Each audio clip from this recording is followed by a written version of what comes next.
So previous video में हमने jurisprudence के मीनिंग को समझा था कि क्या है जूरिस्प्रूडेंस। जूरिस्प्रूडेंस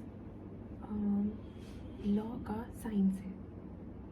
सिंपलेस्ट टर्म्स में अगर हम उसे समझें तो डीप में हर एक चीज़ की स्टडी करता है जूरिस्प्रूडेंस, हर एक लॉ की स्टडी करता है।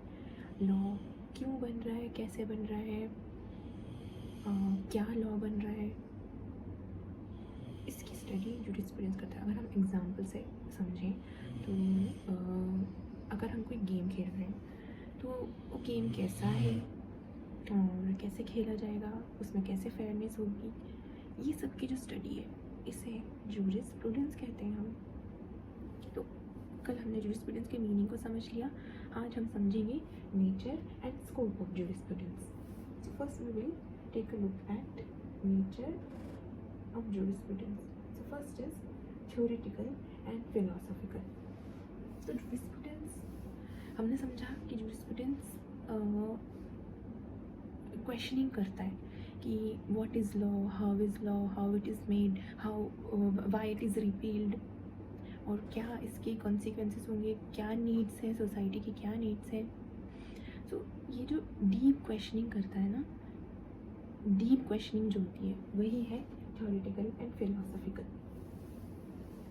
बहुत वास्ट है लॉ के, किसी भी लॉ के हर एक टॉपिक को ऐसे ढांप के रखा हुआ है जूरिस्प्रूडेंस ने, हर एक को कवर अप करता है जूरिस्प्रूडेंस। ओके, अब नेक्स्ट ले लेते हैं हम नॉर्मेटिव एंड डिस्क्रिप्टिव। तो कोई भी लॉ है वो कैसा है, हाउ इट शुड बी, और एक्चुअली प्रेजेंट में वो लॉ कैसा है, उसकी स्टडी वो भी जूरिस्प्रूडेंस से कर रहा है। एग्जांपल ले लें अगर हम कि डेथ पेनल्टी है।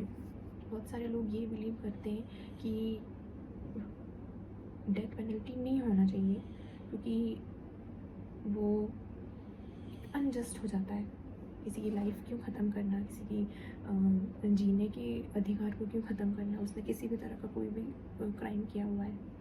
लेकिन बहुत सारे लोग इस चीज़ को भी मानते हैं कि नहीं, डेथ पेनल्टी मिलना चाहिए। कोई भी बड़ा क्राइम अगर किसी ने किया है तो उसे डेथ पेनल्टी मिलना चाहिए। तो क्या कि how law should be and what law actually is, ये है नॉर्मेटिव एंड डिस्क्रिप्टिव। तो थर्ड इज इंटरडिसिप्लिनरी। कोई भी लॉ है उसकी हिस्ट्री को, मॉरल्स, उसमें जस्टिस कैसे डिलीवर होगा, उसके एथिक्स को, हिस्ट्री को, हर एक चीज़ को इंटरकनेक्ट करता है जूरिस्प्रूडेंस। अगर हम एग्जांपल लें तो डाउरी हिस्ट्री में कैसे उसे इम्प्लीमेंट किया गया, क्यों लोग करते थे उसे और आज भी लोग क्यों कर रहे हैं, और क्यों उसे पूरी तरीके से ख़त्म करने की ज़रूरत है, यही इसकी जो भी स्टडी है वो जूरिस्प्रूडेंस करता है। तो ये हो गया इंटरडिसिप्लिन, डायनामिक एंड इवॉल्विंग। अब लॉ तो सोसाइटी के नीड्स के अकॉर्डिंग चेंज होते ही रहेंगे और होना ज़रूरी भी है, तो यही है डायनामिक एंड इवॉल्विंग। जैसे हम एग्जांपल ले लें कि चाइल्ड मैरिज पहले के टाइम पर लीगल हुआ करती थी, बट उसे विद टाइम इलीगल कर दिया गया। सोसाइटी के नीड्स के अकॉर्डिंग उसे इलीगल कर दिया गया और एज डिसाइड कर दी गई कि 18 for women and 21 for man. Okay, so next is fundamental and conceptual. जो भी फंडामेंटल चीज़ें होती हैं हर एक की लाइफ में, ये कि हर एक को फेयरनेस मिले, इक्वालिटी हो, जस्टिस डिलीवर की जाए, जस्टिस मिले सबको। तो ये जो फंडामेंटल, हर एक फंडामेंटल चीज़ें जो होती हैं उसकी study. So now we will discuss about the scope of jurisprudence. तो first is analytical jurisprudence, that how law is. अगर हम एग्जाम्पल के तौर से समझें एनालिटिकल जूरिस्प्रूडेंस को कि थेफ्ट है, तो थेफ्ट किसने किया है, क्यों किया है, और उसमें उसका लॉ क्या होना चाहिए, क्या उस पर पेनल्टीज़ होना चाहिए, ये है एनालिटिकल जूरिस्प्रूडेंस। नॉर्मेटिव जूरिस्प्रूडेंस क्या कहलाएगा, what law should be. Example से अगर हम समझें कि कोई भी एक लॉ है, जैसे सेम सेक्स मैरिज है, बहुत सारे लोग उसे ओपोज करते हैं, बहुत सारे लोग उसे बोलते हैं कि हाँ होना चाहिए ताकि इक्वालिटी रहे, सब में इक्वालिटी और जस्टिस हो, इक्वालिटी हो। तो व्हाट लॉ शुड बी, लोग तो सोच रहे हैं कि क्या लॉ होना चाहिए, but actually what it should be, ये है नॉर्मेटिव जूरिस्प्रूडेंस। फिर है हिस्टोरिकल जूरिस्प्रूडेंस। तो हिस्टोरिकल जूरिस्प्रूडेंस में क्या होता है कि पहले के टाइम पर किंग्स लॉ बनाते थे, वही सब इम्प्लीमेंट करते थे, वही उसे ख़त्म करते थे, वही जस्टिस डिलीवर करते थे, वही सबकी राइट्स के बारे में बात करते थे, उनके अकॉर्डिंग सब कुछ चलता था। लेकिन विद टाइम लॉ को इम्प्लीमेंट किया गया, उसको उसकी स्टडी की गई और डेमोक्रेसी आ गई इंडिया में। तो वो हो गया, तो ये हिस्टोरिकल जूरिस्प्रूडेंस हो गया।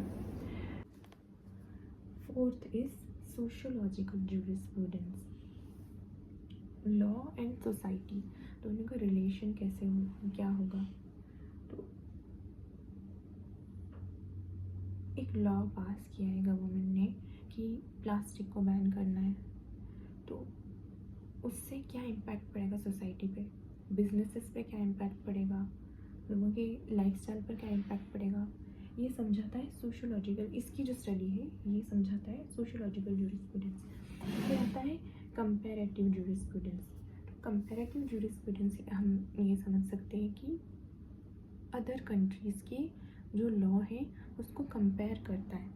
जैसे बहुत सारी कंट्रीज़ में गन्स ओन करना लीगल है बट इंडिया में इलीगल है, तो ये कंपैरेटिव जूरिस्प्रूडेंस है। और फिर 6 पॉइंट है लीगल रियलिज्म। लीगल रियलिज्म को हम ऐसे समझ सकते हैं कि